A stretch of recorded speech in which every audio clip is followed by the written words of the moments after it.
সাবেক ৩ বারের প্রধানমন্ত্রী বেগম খালেদা জিয়া নিঃসন্দেহে গণতন্ত্রের মানবকন্যা ছিলেন। গণতন্ত্রের জন্য অনেক লড়েছেন। ওনার জন্য আমরা গভীরভাবে আজ শোকাহত ওনার মৃত্যুতে। ওনার স্বামী শহীদ জিয়াউর রহমান ছিলেন বাংলাদেশের মুক্তিযোদ্ধার মেইন সংগঠক। তো আমরা ওনার জন্য অবশ্যই সবাই মিলে দোয়া করব।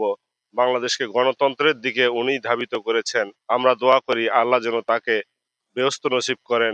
দুঃখের বিষয় হচ্ছে যে উনি এই দেশের জন্য জেল খেটেছেন, নির্যাতন সহ্য করেছেন। ওনার ছেলেকে বিদেশে পাঠানো হয়েছে। মায়ের অসুস্থতার কারণে উনি আসতেও পারেন নাই।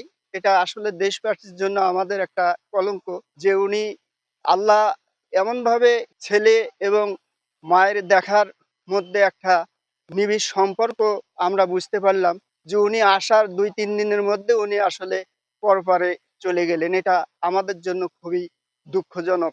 বেগম খালেদা জিয়া ইন্তেকালে আমরা খুব গভীরভাবে শোকাহত এবং এনার যে কর্মকাণ্ড এবং ইনি যে একজন দেশনেত্রী ছিলেন, দেশের মানবতার দূত হিসেবে আসছিলেন। ইনি জনগণের সাথে যে একটা ওতপ্রোতভাবে জড়িত ছিল এবং এনার কর্মকাণ্ড জনসাধারণের জন্য খুব ন্যায়পরায়ণ ছিলেন।